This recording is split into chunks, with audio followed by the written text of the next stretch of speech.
जय हिंद दोस्तों।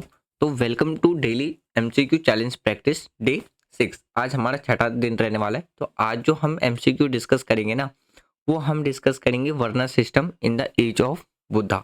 उस पे हम क्वेश्चन डिस्कस करेंगे।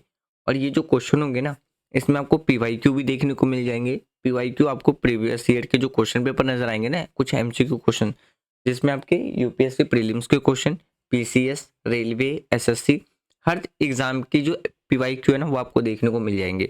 और कुछ अदर एक्स्ट्रा एमसीक्यू क्वेश्चंस भी देखने को मिलेगा जो हम प्रैक्टिस कर रहे हैं 2025 के एग्जाम के लिए। तो चलिए स्टार्ट करते हैं अपना आज का डिस्कशन। और अभी जो हम एमसीक्यू क्वेश्चंस जो प्रैक्टिस कर रहे हैं ना, वो हम एशियंट हिस्ट्री आरएस जो शर्मा है ना, उसकी बुक को कवर करते हुए चल रहे हैं। तो इससे क्या होगा ना, कि जो हमारी एमसीक्यू प्रैक्टिस है, एक तो आपका डेली मिनिमम 30 एमसीक्यू प्रैक्टिस भी होता रहेगा। और जो आपका चैप्टर है ना एशियंट हिस्ट्री का, वो भी आपका क्या होता रहेगा, रिकॉल होता रहेगा। पीवाईक्यू प्रैक्टिस करने का बेनिफिट आपको क्या देखने को मिल जाएगा, कि आपको एक आइडिया भी मिलता रहेगा कि किस तरीके से आखिर सिविल सर्विस एग्जामिनेशन, चाहे आप एसएससी की बात करो, वो किस तरीके से एग्जाम पूछता है। तो चलिए स्टार्ट करते हैं हम अपना आज का डिस्कशन। तो देखिए, आज का जो पहला क्वेश्चन है ना, उसमें आपसे ये पूछा गया है कि जो वैदिक काल है, वैदिक काल के टाइम पीरियड के दौरान में, यानी कि वैदिक काल के दौरान में जो व्यवस्था है, यानी कि जो कास्ट सिस्टम है, जिसे हम वर्ना सिस्टम कहते हैं, मूल रूप से किस चीज पे आधारित थी। ओरिजिनली वो किस चीज पे आधारित थी, बेस किस पे थी। जैसे ऑप्शन ए है बर्थ, यानी कि जन्म, option B occupation, option C wealth and option D military power. तो इसका जो राइट आंसर देखने को मिलेगा ना, वो आपको क्या देखने को मिलेगा, ऑप्शन डी यानी कि ऑक्यूपेशन। अगर हम ओरिजिनली वैदिक पीरियड में बात करें ना, जो हमारा वर्ना सिस्टम था, वो ऑक्यूपेशन यानी कि काम के आधार पे डिवाइडेड था। अगर हम वर्ना सिस्टम की बात करें ना, जैसे जो हमारा प्रोफेशंस था, वो जो वैदिक पीरियड में तो काम के बेस पे था। लेकिन वैद जो हमारा लेटर वैदिक पीरियड आया था ना, उसमें वो किसके ऊपर हो गया था, हेरिडेटरी के ऊपर हो गया था, यानी कि वंशानुगत हो गया था। तो ये लेटर वैदिक पीरियड में चेंज हुआ था, ना कि वैदिक पीरियड में। तो इसी बेसिस पे जो हमारा राइट आंसर है ना, वो आपको क्या देखने को मिलेगा, option B is correct answer देखने को मिलेगा। दूसरा क्वेश्चन देखिए, दूसरा क्वेश्चन आपसे यहाँ पे ये पूछ रहा है ना, कि how many varnas were reorganised in the Vedic society. यानी कि वैदिक काल में जो समाज था ना, वैदिक सोसाइटी, उन्होंने कितने वर्णों को मान्यता दी थी। ऑप्शन ए था 2, option B 3, option C 4, option D था 5। तो इसका जो राइट आंसर देखने को मिलेगा, वो मिलेगा आपको ऑप्शन सी यानी कि 4। और 4 सिस्टम में कौन कौन से वर्ण सिस्टम था, जैसे पहला था ब्राह्मण, यानी कि जो पूजा पाठ और हवन करवाने का काम, ज्ञान देने का काम, नॉलेज करने का काम करते थे। दूसरा था क्षत्रिय, यानी कि जिसे हम कहते हैं वॉरियर्स। इनका मेन काम क्या था, अपनी जो जमीन है उसकी रक्षा करना और एडमिनिस्ट्रेशंस करना। ये ये काम क्या था, क्षत्रिय का था। और दुश्मनों के आक्रमण से बचाना था अपने क्षेत्र को। दूसरा था तीसरा आता है वैश्य, जो ट्रेडर्स होते थे, यानी कि व्यापारी। और चौथा आता था शूद्रास, जो सर्वेंट होते थे, यानी कि सोसाइटी में छोटे छोटे साफ सफाई जैसे काम किया करते थे। तो अगर हम वैदिक सोसाइटी की बात करें ना, तो उन्होंने वर्ण सिस्टम को 4 कैटेगरीज में, अलग अलग कैटेगरीज में मान्यता दी थी। इसलिए राइट आंसर है आपको देखने को मिल जाएगा option C is correct answer. Next question देखिए, क्वेश्चन नंबर 3 आपसे ये पूछ रहा है कि the varna system is primarily mention in which Vedic text. अब इसका मतलब क्या है, इसमें ये क्वेश्चन पूछ रहा है कि जो वर्ण व्यवस्था है ना, उसका उल्लेख मूल रूप से किस वैदिक ग्रंथ में किया गया है। Option A Samaveda, option B Atharvaveda, option C Yajurveda, option D Rigveda. तो इसका जो राइट आंसर देखने को मिलेगा ना, वो आपको देखने को मिलेगा ऑप्शन डी ऋग्वेदा। एक चीज और फ्रेंड, जैसे ही आपको क्वेश्चन स्क्रीन पे नजर आएगा ना, तो या तो आप उसको क्या कीजिए, अपनी नोटबुक में सॉल्व कर लीजिए, या आप कमेंट बॉक्स में सॉल्व कर लीजिए। और आपके 30 में से टोटल कितने मार्क्स आ रहे हैं, वो आप कमेंट बॉक्स में ज़रूर बताइए। इससे देखिए, अभी मिस्टेक होगा तो आप इसको करेक्ट कर सकते हो, लेकिन अगर एग्ज़ाम में एक भी क्वेश्चन मिस्टेक हो गया ना, तो इसका आपको जो रिजल्ट देखने को मिलेगा ना, पूरा आपका 1 साल चला जाएगा। तो वहाँ मिस्टेक करने से अच्छा है अभी आप प्रैक्टिस करके यहाँ पे अपने मिस्टेक्स को करेक्शंस कर लो। तो इसीलिए अभी हम क्या कर रहे हैं, डेली एमसीक्यू क्वेश्चंस प्रैक्टिस कर रहे हैं। और ना आपको डेली एमसीक्यू चैलेंज के साथ-साथ डेली एक पीवाईक्यू शॉर्ट्स सीरीज़ भी देखने को मिलेगी, जिसमें हम डेली एक क्वेश्चन प्रीवियस ईयर के जो यूपीएससी के प्रीलिम्स में जो क्वेश्चन पूछे होते हैं ना, उसको हम डिस्कस करते हैं। और भी बहुत सारी चीज़ें हमने कवर कर रखी है प्रीलिम्स के लिए। जैसे पीवाईक्यू के लिए हमने एशियंट हिस्ट्री कंप्लीट कर लिया था, जिसमें सिर्फ़ और सिर्फ़ प्रीवियस ईयर के ही पेपर डिस्कस करे थे। फिर आपको देखने को मिल जाएगा मिडिवल हिस्ट्री का, modern history, Indian national movement का, पॉलिटिकल का। फिर एनसीईआरटी आपको देखने को मिल जाएगा, जो कि क्लास 6 से 12 तक पॉलिटिकल साइंस कंप्लीट हो चुकी है। क्लास 10 तक की ज्योग्राफी कंप्लीट हो चुकी है। 9-10 की इकोनॉमिक्स कंप्लीट हो चुकी है। तो ऐसे बहुत सी सीरीज़ देखने को मिल जाएँगी। फिर आपको एम लक्ष्मीकांत की कंप्लीट वीडियो देखने को मिल जाएगी। तो ये सारी चीज़ें ऑलरेडी प्लेलिस्ट में अपलोडेड है। आप प्लेलिस्ट में जाकर के इन सबको देख सकते हैं और रिवाइज़ कर सकते हैं। और यहाँ पे जो भी हमारे डेली एमसीक्यू सीरीज़ चल रहा है ना, वो किस लिए चल रहा है, ताकि हम फटाफट क्या कर सकें, अब सारे चैप्टर को रिवाइज़ कर सकें और रिकॉल कर सकें। तो ये जो 30 एमसीक्यू सीरीज़ चैलेंज देखने को मिलेगा ना, जिसमें हम डेली 30 एमसीक्यू क्वेश्चन डिस्कस करते हैं। अगर आप 30 के हिसाब से भी एस्टिमेट लगाओ ना, तो आप मंथली 900 क्वेश्चन क्या कर रहे हो, प्रैक्टिस कर पा रहे हो। तो ये बेनिफिट आपको देखने को मिल जाएगा। तो चलिए, तो जो हमारा तीसरा क्वेश्चन था ना, इसका राइट आंसर आपको क्या देखने को मिल जाएगा, ऋग्वेदा देखने को मिलेगा। तो ऋग्वेदा के ही अंदर में क्या है ना, वर्ण सिस्टम को एक्सप्लेन किया गया, उसके बारे में आपको क्या देखने को मिलेगा, मेंशन देखने को मिल जाएगा। फोर्थ क्वेश्चन क्या कहता है कि which varna has responsible for warfare and administration, यानी कि इन चारों में से ऐसा कौन सा वर्ना था, यानी कि ऐसा कौन सा वर्ग था जो कि सोसाइटी के अंदर में लोगों के लिए वॉरफेयर का काम और एडमिनिस्ट्रेशंस का काम करता था। तो अभी हमने थोड़ी देर पहले डिस्कस करा था ना कि जो वैदिक पीरियड था, उसमें जो वर्ण सिस्टम थे वो 4 कैटेगरीज में डिवाइडेड था। जैसे पहला था हमारे पास ब्राह्मण, जिसे हम पृष्ठ कहते हैं। ब्राह्मण का क्या काम था, टीच करना, मतलब ज्ञान देना और पूजा पाठ हवन करवाना, ये ब्राह्मण का काम था। जो क्षत्रियस थे, यानी कि जो वॉरियर्स थे, इनका मेन काम था वॉरफेयर, यानी कि अपनी टेरिटरी की रक्षा करना और एडमिनिस्ट्रेशंस का काम। तो सीधा सीधी इसका आंसर आपको क्या देखने को मिल जाएगा, option B is correct answer देखने को मिल जाएगा। तो यही क्वेश्चन में भी पूछा गया था। तो जो क्षत्रियस थे ना, इन्हीं का मेन काम क्या था, ये वॉरियर्स हुआ करते थे और इन्हीं का काम क्या था, रूल करना। और एक इनकी रिस्पॉन्सिबल ये थी कि वो लोगों को क्या करे, प्रोटेक्ट प्रोवाइड करे और अपने साम्राज्य को प्रोटेक्शंस दे। चलिए नेक्स्ट क्वेश्चन देखते हैं। अगला जो क्वेश्चन है ना, इसमें आपसे क्या पूछा गया है, विच वर्ण was associated with trade and agriculture, यानी कि इनमें से ऐसा कौन सा जो वर्ण था, वर्ग था, जो कि ट्रेड और एग्रीकल्चर में शामिल थे या संबंधित रखते थे। तो अभी जिस हमने प्रीवियस में ही डिस्कस करा था इन कुछ ही टॉपिक्स पहले, मतलब कुछ ही क्वेश्चंस में, जस्ट थोड़ी देर पहले, कि जो वर्ण सिस्टम था ना, वो ऑक्यूपेशंस के बेस पे डिवाइडेड था वर्ण सिस्टम में। अगर हम वैदिक टाइम की बात करते हैं, तो प्रीस्ट का काम, यानी कि ब्राह्मण का काम था पूजा पाठ हवन करवाना, ज्ञान देना। क्षत्रिय का काम था वॉरियर, यानी कि जो अपने मातृभूमि अपने किंगडम्स को प्रोटेक्शंस प्रोवाइड कराना और एडमिनिस्ट्रेशंस करना। वैश्य का काम था क्या, वैश्य का काम आपको क्या देखने को मिलेगा, जो कि ट्रेड और एग्रीकल्चर से संबंधित थे। और जबकि अगर हम शूद्रा की बात करें ना, वो किस में इंगेज रहते थे, यानी कि किस में वो किससे संबंधित थे, समाज के अंदर में जो साफ सफाई का काम होता था ना, यानी कि जो सर्वेंट का काम होता था, उसी को हम कहते थे शूद्रा। तो राइट आंसर आपको क्या देखने को मिलेगा, ऑप्शन सी देखने को मिलेगा, यानी कि Vaishya. Right answer is option C. Sixth question देखिए। जो सिक्स्थ क्वेश्चन है, इसमें पूछा गया था टर्म, यानी कि ट्वाइस बॉर्न, ये अप्लाइड किस वर्ण के लिए होता है, यानी कि किस वर्ग के लिए किया गया था ट्वाइस बॉर्न।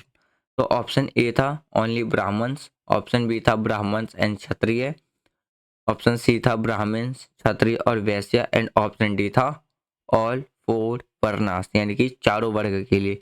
तो राइट आंसर आपको क्या देखने को मिलेगा, ऑप्शन सी, यानी कि अगर हम ब्राह्मण्स यानी कि ब्राह्मण क्षत्रिय और वैश्य की बात करें ना, तो इन्हीं के लिए क्या किया जाता था, वर्ड यूज़ किया जाता था ट्वाइस बर्न। कब हम बात करें तो वैदिक टाइम पे। तो इसका मेन कारण क्या था ना कि जो under one two scaled thread ceremony, यानी कि जो भी, अगर हम बात करें जो ब्राह्मण क्षत्रिय और जो वैश्य थे उन्हें क्या माना जाता था, एक पवित्र धागे में उसको क्या करके रखा था, पिरो करके रखा था। तो जिस वजह से ना उन्हें क्या माना जाता था, दूसरे जन्म का प्रतीक भी माना जाता था। और यही यहाँ पे क्वेश्चन पूछा गया था। तो राइट आंसर आपको देखने को मिल जाएगा ऑप्शन सी, यानी कि तीनों वर्ग को। अब जहाँ तक बात है ना शूद्रास की, तो शूद्र को क्या माना जाता था, सोसाइटी में सबसे लो लेवल का जो वर्ग था ना वो माना जाता था। इसीलिए ये किस तरीके से अपनी सर्विसेज देते थे, एज अ सर्वेंट के तरीके से, यानी कि नौकरों की तरह ये क्या करते थे, अपनी सेवाएं देते थे। तो इसलिए ना इसमें शूद्रा नहीं आएगा, बाकी तीनों के तीनों हमारी जो वर्णा थे ना वो आ जाएंगे। तो राइट आंसर इज ऑप्शन सी।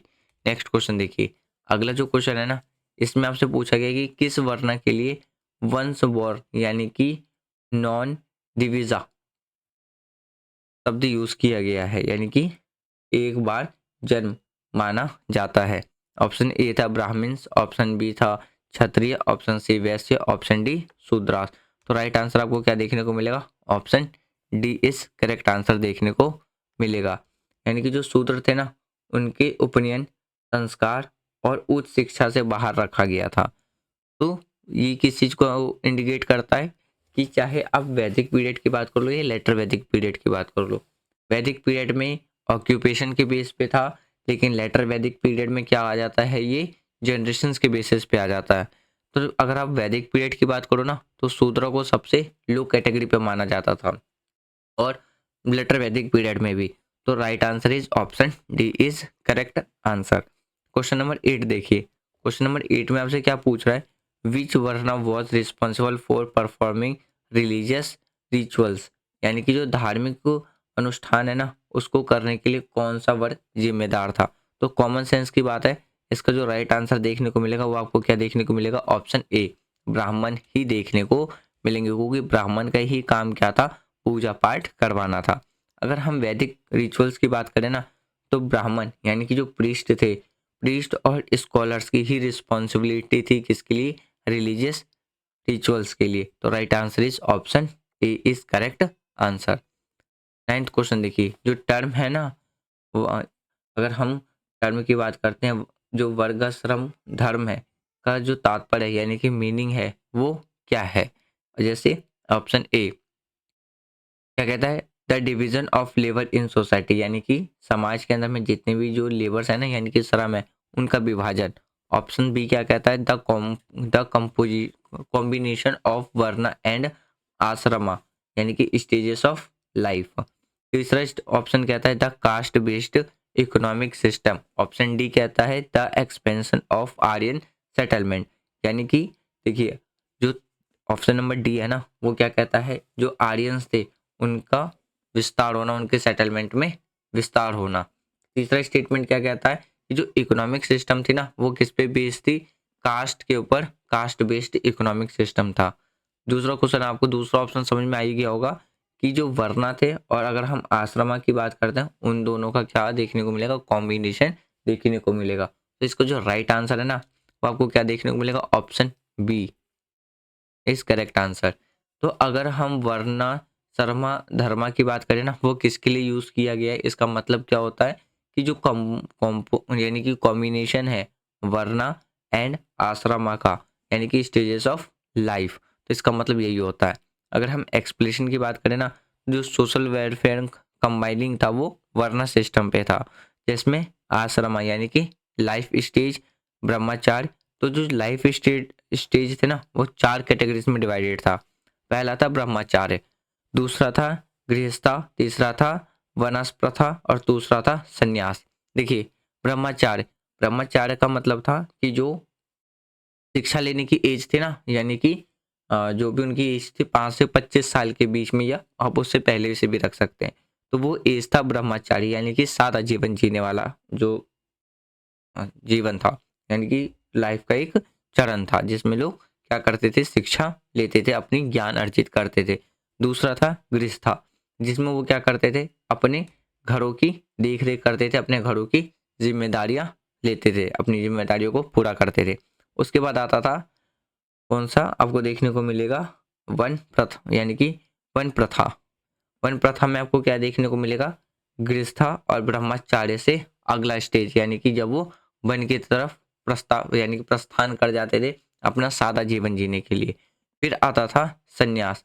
संन्यास आता था एकदम ओल्ड एज पे, जिसमें वो अपना बाकी के जीवन किस बिताते थे, भगवान की भक्ति करने के लिए, यानी कि वो पूरी तरीके से मोह माया से पूरी तरीके से क्या ले लेते थे, संन्यास ले लेते थे। तो इस तरीके से आपको देखने को मिलेगा कि जो वर्ण सर यानी कि अगर हम वर्णाश्रम धर्म की बात करें ना, तो इसका मतलब यही था कि combination of varna and ashrama, यानी कि जो भी लाइफ स्टेज था। तो right answer is option B. देखिए 10th क्वेश्चन आपसे क्या पूछ रहा है, who among the following criticize the varna system, यानी कि इन चारों में से किनके द्वारा जो वर्ण सिस्टम था ना, यानी कि वर्ण व्यवस्था थी, उसकी आलोचना की गई थी। Option A Gautam Buddha, option B Mahavira, option C दोनों and option D none of the above. तो कॉमन सेंस का आंसर है इन दोनों के ही द्वारा क्या है, जो वर्ण सिस्टम था ना उसका क्या किया था, क्रिटिसाइज किया गया था। तो अगर हम बुधा और महावीरा की बात करें, तो जो हमारी कंट्री के अंदर में जो कास्ट लेवल था ना, या कास्ट बेस्ड जो भी डिस्क्रिमिनेशन था, उसको पूरी तरीके से क्या कर दिया था, रिजेक्ट कर दिया था, और सपोर्ट प्रोवाइड कराई थी कि हमारी सोसाइटी के अंदर में हर एक रिलीजन क्या सॉरी हर एक कास्ट क्या होगा, इक्वल होगा, यानी कि हर एक वर्ण क्या होगा, इक्वल होगा। तो इसलिए राइट आंसर आपको क्या देखने को मिलेगा, ऑप्शन सी करेक्ट आंसर देखने को मिलेगा। अब हम बात करते हैं अपना दूसरा स्टेज।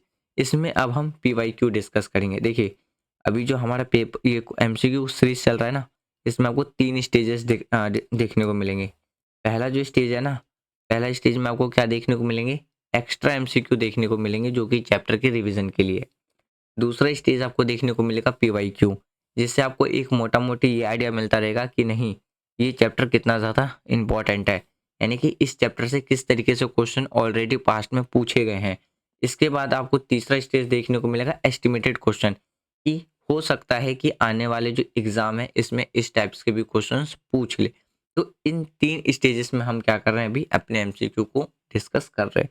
तो अब हमारा आता है दूसरा स्टेज, जिसमें हम PYQ डिस्कस करेंगे। देखिए PYQ में पहला क्वेश्चन जो है ना, वो पूछा गया था UPSC प्रीलिम्स 2016 में, और सेम यही क्वेश्चन पूछा गया था SSC 2018 में। अब क्वेश्चन क्या पूछ रहा है कि जो ऋग्वेदा है ना, तो ऋग्वेदा का पुरुष ऋग्वेदा का जो पुरुष सूक्त वर्ण वर्णन करता है, वो किसके द्वारा किया गया है, किस चीज पे करता है, किस चीज का डिस्क्राइब्स आपको देखने को मिलेगा। ऑप्शन ए, इसका आंसर आपको यहीं देखने को मिल जाएगा, तो आप देख सकते हैं कि जैसे ऑप्शन ए था origin of caste, option B था the importance of sacrifice, option C था the migration of Aryan, option D था द ड्यूटीज ऑफ किंग। तो इसका जो राइट आंसर देखने को मिलेगा ना, वो आपको क्या देखने को मिलेगा, ऑप्शन ए देखने को मिलेगा। यानी कि अगर हम ऋग्वेदा की बात करें ना, तो पुरुष सूक्त जो वर्णन करता है वो किस चीज़ को करता है, द ओरिजिन ऑफ कास्ट को एक्सप्लेन यानी कि डिस्क्राइब करता है। अगर हम पूर्सा सूक्ता की बात करें ना, पूर्सा सूक्ता, तो इसमें आपको क्या देखने को मिलेगा, ये किस चीज़ को एक्सप्लेन करता है, जैसे Brahmins come from the mouth, यानी कि जो ब्राह्मण है ना उसको क्या रखा गया है, जैसे हमारे पार्ट्स ऑफ बॉडी में हेड सबसे ऊपर होता है ना, और माउथ, हेड में हमारा क्या रहता है, नॉलेज, और माउथ से ही हम क्या करते हैं, जो भी हमारे पास नॉलेज होता है ना, वो हम क्या करते हैं दूसरों तक डिलीवर करते हैं। तो इसलिए ब्राह्मण को ना सबसे ऊपर रखा गया था। क्यों? क्योंकि ब्राह्मण का क्या काम था कि उनके पास जो भी नॉलेज है, जो भी ज्ञान है, वो सोसाइटी के जो बड़े वर्ग होते थे उनको वो प्रोवाइड कराते थे, यानी कि क्षत्रिय और ट्रेडर्स को, यानी कि जो वैश्य होते थे। दूसरी स्टेज पर रखा गया था क्षत्रिय, यानी कि जो वॉरियर्स होते थे। क्यों? क्योंकि जो भी हमारे काम होते हैं ना, महत्वपूर्ण काम, जैसे डिफेंस करना, डिसीजंस लेना, यानी कि लड़ाई करने जैसे काम, हमारे आर्म्स क्या होते हैं, मजबूत होते हैं। तो वॉरियर का जो क्षत्रिय थे ना, इनका मेन काम क्या था, प्रोटेक्शंस प्रोवाइड कराना था और एडमिनिस्ट्रेशंस करना था। इसलिए इनको किसके लिए इंडिकेट किया गया था, आर्म्स से रखा गया था। फिर आता है वैश्या, वैश्या को किससे रखा गया था, थिक। अब थिक्स का मतलब क्या होता है, जैसे कि जांग, जांग से देखने को मिल जाएगा। और शूद्रा को रखा गया था फीट, यानी कि कॉस्मिक, यानी देखो ये जो अलग अलग स्टेज रखा गया था इसका मेन मोटिव क्या था, ताकि इनकी इंपॉर्टेंस बताई जा सके कि सोसाइटी में क्या इंपॉर्टेंस थी। अब जैसे देखिए अगर हम अपने थिक्स की बात करते हैं यानी कि जांग की बात करते हैं, तो ये हमारे पैर के हिस्से का ना सबसे मजबूत एरिया होता है। यहाँ पे ना कहीं कहीं पे आपको थिक से नजर आएगा, कहीं कहीं पे ये स्टमक से इंडिकेट किया गया यानी कि पेट से। तो आप वहाँ पे कंफ्यूज मत हो ना। तो इसलिए इसका जो राइट आंसर होगा ना वो आपको क्या देखने को मिलेगा, ऑप्शन ए देखने को मिलेगा। ठीक है, क्वेश्चन नंबर जो 12 है ना, इसमें जो क्वेश्चन पूछा गया था, ये क्वेश्चन पूछा गया था यूपीएससी प्रीलिम्स 2020 में, और सेम यही क्वेश्चन पूछा गया था रेलवे 2019 में। तो देखिए इसलिए कहा जाता है कि कोई भी एग्जाम ना छोटा या बड़ा नहीं होता है। अब जैसे देखिए अगर आप रेलवे के एग्जाम की कंपेयर की बात करो ना, तो उसके कंपेयर में यूपीएससी का एग्जाम बहुत डिफिकल्ट होता है, हार्ड होता है। लेकिन यही सेम क्वेश्चन रेलवे में भी पूछा गया है और सेम क्वेश्चन यूपीएससी ने प्रीलिम्स में भी पूछा है। तो इससे आपको इंपॉर्टेंस पता चलता रहेगा कि आप किसी भी पेपर का क्यों ना किसी भी एग्जाम की प्रिपरेशन क्यों ना कर रहे हो अगर गवर्नमेंट जॉब में, तो हर एक का जो पीवाई क्यू होता है ना वो इम्पॉर्टेंट रहता है सभी एग्जाम्स के लिए। तो आपको यहाँ से ना इम्पोर्टेंस पता चल जाएगी। अब देखिए क्वेश्चन क्या पूछ रहा है कि social positions of Shudras improve during which period, यानी कि जो शूद्रा की जो पोजीशंस थी ना सोसाइटी के अंदर में, वो किसके टाइम पे यानी किस पीरियड में सुधरी थी, यानी कि इम्प्रूव हुआ था। ऑप्शन ए था वैदिक, ऑप्शन बी था Buddhist, option C Gupta and option D था मिडियवल। तो मिडियवल तो हो नहीं सकता है और वैदिक पीरियड हो नहीं सकता है, हमारे पास दो बचता है, तो गुप्ता भी नहीं था। राइट आंसर क्या था, ऑप्शन बी यानी कि बुद्धिस्ट। क्यों, क्योंकि बुद्धिस्ट के ही पीरियड के टाइम पे क्या था ना कि जो वर्ना सिस्टम था उसका क्रिटिसाइज किया गया था। तो राइट आंसर आपको क्या देखने को मिलेगा, ऑप्शन बी देखने को मिलेगा। बुद्धिस्ट और जैनिज्म इनके द्वारा काफ़ी ज़्यादा कड़ी विरोध, काफ़ी ज़्यादा क्रिटिसाइज किया गया था जो कास्ट डिस्क्रिमिनेशंस था। तो जो शूद्रास की जो पोजीशंस थी ना सोसाइटी के अंदर में, तो बुद्धिस्ट के टाइम पे ही सुधरी थी, यानी कि इम्प्रूव हुआ था। नेक्स्ट क्वेश्चन देखते हैं, एक मिनट फ्रेंड। तो ये वाला क्वेश्चन देखिए, ये वाला जो क्वेश्चन पूछा गया था 2019 में एसएससी और 2021 में एनडीए में ये क्वेश्चन पूछा गया था। क्वेश्चन में आपसे पूछा गया था which of the following is not a part of 4 stage life. इन चारों में से ऐसा कौन सा स्टेज है जो कि चारों स्टेज में मेंशन नहीं है। थोड़ी देर पहले हमने डिस्कस करा था, जैसे ब्रह्मचार्य, गृहस्था, संन्यास एंड राजा यानी कि राज्य धर्म। तो इसका जो राइट आंसर था ना वो आपको क्या देखने को मिलेगा, ऑप्शन डी। क्यों, क्योंकि यहाँ पे पूछ रहे हैं नॉट। क्वेश्चन सॉल्व करने से पहले ना ये जरूर देख लें यहाँ पे आपसे क्या पूछ रहा है, नॉट करेक्ट पूछ रहा है या करेक्ट पूछ रहा है। तो right answer is option D. राजधर्म की बात करें ना तो ये राजा का कर्तव्य बताया गया था, यानी कि राजा की ड्यूटी, ना कि stage of life. Right answer is option D. एक क्वेश्चन और देखिए पीवाईक्यू का, सेम क्वेश्चन यूपीएससी ने 2017 में पूछा और यही क्वेश्चन एसएससी ने 2018 में पूछ लिया था। क्वेश्चन क्या पूछा है, the concept of varna was later expanded into, यानी कि जो वर्ण की अवधारणा है ना, अवधारणा को बाद में विस्तारित किया गया किसके द्वारा, यानी कि या तो आप कह सकते हो जो वर्ण सिस्टम है ना वो किस तरीके से बाद में और भी ज़्यादा एक्सपेंड हुआ। ऑप्शन ए किस फॉर्म में, आप ये समझ सकते हैं। Option A jati, option B bhakti movement, option C federalism and option D Buddhism. तो इसका जो राइट आंसर है ना कॉमन सेंस से समझिए। फेडरलिज्म में क्या होता है, यानी कि जिसे हम समानतावाद कहते हैं, तो इसमें तो हो नहीं सकता है। बुद्धिज्म के द्वारा क्रिटिसाइज किया गया था, तो दो आंसर हमने एलिमिनेट कर दिया। भक्ति मूवमेंट की बात कीजिए, तो क्या भक्ति मूवमेंट में आपको लगता है कि वर्ना सिस्टम को और भी ज़्यादा एक्सपेंडेड मिला होगा, यानी कि और इसकी अवधारणा को और भी ज़्यादा विस्तारित हुआ होगा? जी नहीं। तो इसका राइट आंसर सीधा सीधी निकल के आता है ऑप्शन ए। यानी कि आप ना ऑप्शंस को समझ करके भी आप आंसर टिक कर सकते हो, जैसे मैंने अभी इसमें बताया। भक्ति मूवमेंट में पॉसिबल नहीं था, बुद्धिज्म के द्वारा क्रिटिसाइज किया गया था, फेडरलिज्म का मतलब समानतावाद होता है, तो ऑटोमेटिकली इसमें सबकी सामान्य की बात करेंगे, तो इनमें तो हो नहीं सकता था। तो हमारे पास एक ही ऑप्शन निकल के आता है, जाति यानी कि कास्ट सिस्टम। तो right answer is option A is correct answer. देखिए वर्ण की बात करें ना, वर्ण यानी कि वर्ण, तो लास्ट में ना जाति कास्ट के फॉर्म में ये और भी ज़्यादा क्या हुआ था, इसका एक्सपेंडेशन हुआ था, यानी कि थाउजेंड्स ऑफ सब डिविजन्स आपको देखने को मिलेगा, यानी कि जिसमें हजारों उप विभाजन भी हुए थे। तो right answer is option A is correct answer. Sixth question देखिए, सॉरी 15th क्वेश्चन देखिए, ये क्वेश्चन पूछा गया था सेम, यही क्वेश्चन पहले कहाँ पूछा गया था 2014 में यूपीएससी प्रीलिम्स के द्वारा, सेम यही क्वेश्चन पूछा गया 2016 में एनडीए के एग्जाम में। क्वेश्चन क्या पूछा गया है कि जो वर्ण सिस्टम है ना वो ओरिजिनली इसका मतलब क्या है, यानी कि जो वर्ण व्यवस्था है ना मूल रूप से ये क्या है। तो जैसे रेसिस्ट, यानी कि अगर हम बात करें ना रेसिस्ट इंटर डाइनिंग सम, यानी कि डाइनिंग अमंग कास्ट, यानी कि जातियों के बीच में अंतर भोजन को प्रतिबंधित करना। दूसरा है प्रोवाइड इकोनॉमिक स्पेशलाइजेशन, यानी कि आर्थिक विशेषज्ञता प्रदान करना। ऑप्शन सी है सपोर्ट मोनार्ची, राजशाही का समर्थन करना। और ऑप्शन डी क्या है, डिफाइन सोशल इनइक्वालिटी। हाँ, ये वाला क्वेश्चन करने के लिए ना आपको हर एक कॉन्सेप्ट मालूम होनी चाहिए। इसका जो आंसर देखने को मिलेगा ना वो क्या देखने को मिलेगा, ऑप्शन बी, यानी कि प्रोवाइड इकोनॉमिक स्पेशलाइजेशन।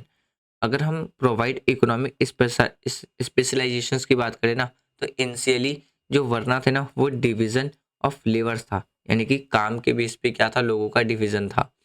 तो बाद में क्या बन गया था, ये हेरिडेटरी बन गया था, यानी कि वंश के आधार पे हो गया था, जनरेशंस के बेसिस पे चेंज हो गया था। तो right answer is option B.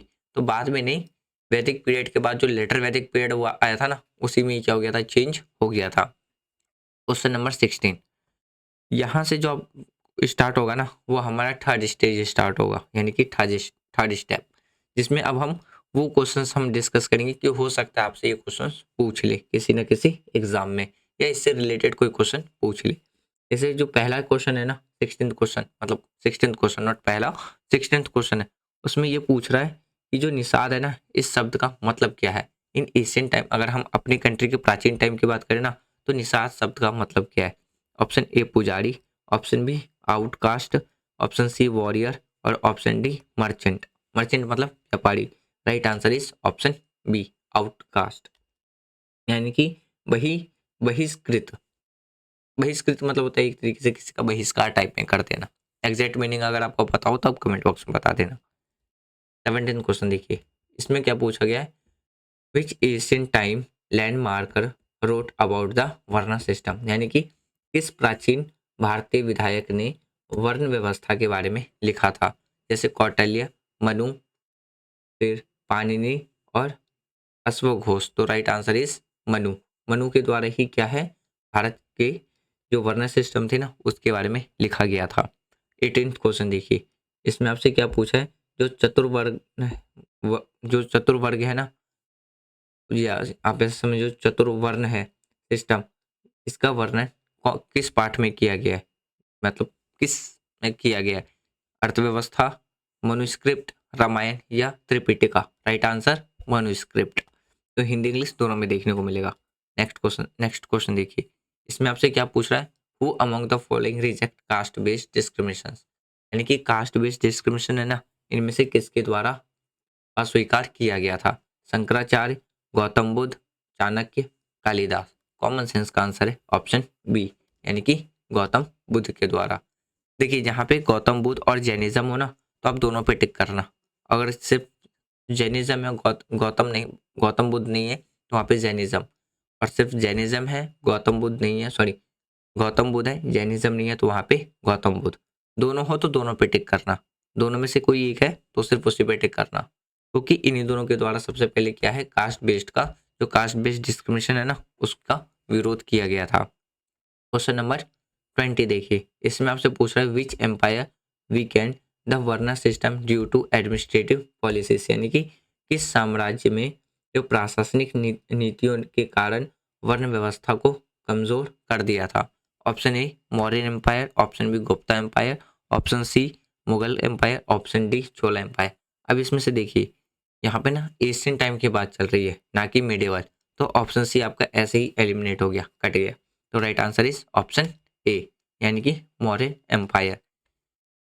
अब हम बात करते हैं कुछ क्वेश्चन, ऐसे क्वेश्चंस जो कि एसएससी, रेलवे, एनडीए और स्टेट पीसीएस के लिए होगा, ठीक है। जैसे पहला क्वेश्चन है, पहला क्वेश्चन पूछा गया था वर्ण सिस्टम आपको सबसे पहले कहाँ मेंशन देखने को मिलेगा, तो ऋग्वेदा में। दूसरा क्वेश्चन क्या यहाँ पे आपको हिंदी में देखने को मिलेगा। दूसरा क्वेश्चन क्या पूछा गया था, क्या है कि जो ब्राह्मण्स है ना उसको हाईएस्ट सोशल क्लासेस पे रखा गया था, सही या गलत, तो इसका आंसर इज ट्रू।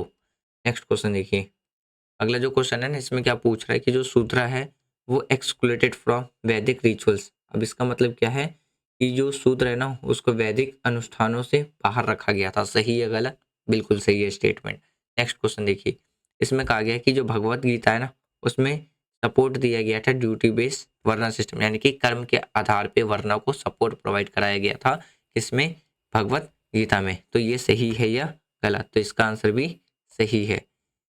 देखिए अगला क्वेश्चन में क्या पूछा गया है, जो बुद्धिस्ट संघ है ना उनके द्वारा रिजेक्ट कर दिया गया था कास्ट सिस्टम, सही या गलत, तो राइट आंसर इज बिल्कुल सही। तो ये आपको देखने को मिलेगा। नेक्स्ट 10 क्वेश्चन देखिए, इसमें आपसे क्या पूछ रहा है कि जो वर्ण था ना, यानी कि जो वर्ण सिस्टम था वो लेटर वैदिक पीरियड में जनरेशन बेसिस बन गया था, यानी कि वंशानुगत हो गया था, सही या गलत, बिल्कुल सही है ये स्टेटमेंट पे। नेक्स्ट क्वेश्चन देखिए, अगला जो क्वेश्चन है ना इसमें क्या पूछ रहा है, Jainism also oppose the varna system, क्या जैनिज्म के द्वारा वर्ण सिस्टम का विरोध किया गया था, बिल्कुल किया गया था। तो ये भी स्टेटमेंट हमारा क्या है, सही है, यहाँ पे हिंदी में देखने को मिलेगा। नेक्स्ट क्वेश्चन देखिए, इसमें दासा का मतलब पूछा गया, का मतलब बताया गया है कि दासा का मतलब होता है, यानी कि दास का मतलब होता है मीन एनिमी और स्लेव। तो क्या ये सही है, तो बिल्कुल ये सही है। तो दास का मतलब क्या होता था, या तो वो दुश्मन हो या तो क्या हो, स्लेव यानी कि गुलाम हो। तो इसलिए हमारे ये सब जो स्टेटमेंट है वो भी क्या है, सही है। नेक्स्ट क्वेश्चन, ट्वाइस बोर्न जो है वो किन के लिए यूज किया जाता था, ब्राह्मण, क्षत्रिय और वैश्य के लिए, क्या ये सही है या नहीं, बिल्कुल सही है। तो देखिए अभी हमने थोड़ी देर पहले टॉपिक में डिस्कस किया ना कि जो ट्वाइस बोर्न है ना वो 3 कम्युनिटी के लिए यूज किया, मतलब 3 वर्ण के लिए, वर्ण के लिए यूज किया जाता था, ब्राह्मण, क्षत्रिय और वैश्य के लिए। तो इसलिए ये आपका क्या देखने को मिलेगा, राइट आंसर देखने को मिलेगा। नेक्स्ट देखिए, इसमें ये पूछा गया था कि जो इंटरवर्ण मैरिजेस थे उन्हें क्या कहा जाता था, प्रतिलोमा और अनुलोमा कहा जाता था। तो ये सही है या गलत, मतलब सॉरी सही गलत नहीं पूछा है, इसमें आपसे ये पूछ रहा है कि जो इंटरवर्ण मैरिज होती थी ना उसको क्या कहा जाता था, तो उसको क्या कहते थे, प्रतिलोमा एंड अनुलोमा कहा जाता था, प्रतिलोम एंड अनुलोम कहा जाता है। तो फ्रेंड्स ये थे वो क्वेश्चन जो एक्स्ट्रा क्वेश्चंस थे, इसमें हमने कुछ पीवाईक्यू क्वेश्चन डिस्कस करे, आपको पता चल गया होगा। और फिर हमने कुछ वो क्वेश्चन डिस्कस करे जो हो सकते हैं कि आने वाले टाइम्स में एग्जाम में आपसे पूछ ले। अगर आप एमसीक्यू प्रैक्टिस के लिए आए हो ना तो मैं गारंटी कह सकता हूँ आप इस सीरीज को जरूर फॉलो करो, तो इसका जो बेनिफिट है ना वो आपको जरूर देखने को मिलेगा। और आपका फीडबैक जो भी है ना, आप अपना फीडबैक कमेंट बॉक्स में जरूर बताएं। अगर वीडियो आपको पसंद आ रही है ना तो आप वीडियो को लाइक कर सकते हैं, शेयर कर सकते हैं, चैनल को सब्सक्राइब कर सकते हैं, और जो भी सजेशन है आप कमेंट बॉक्स में बता सकते हैं। Thanks for watching friend, take care, जय हिंद। मिलते हैं नेक्स्ट टॉपिक में।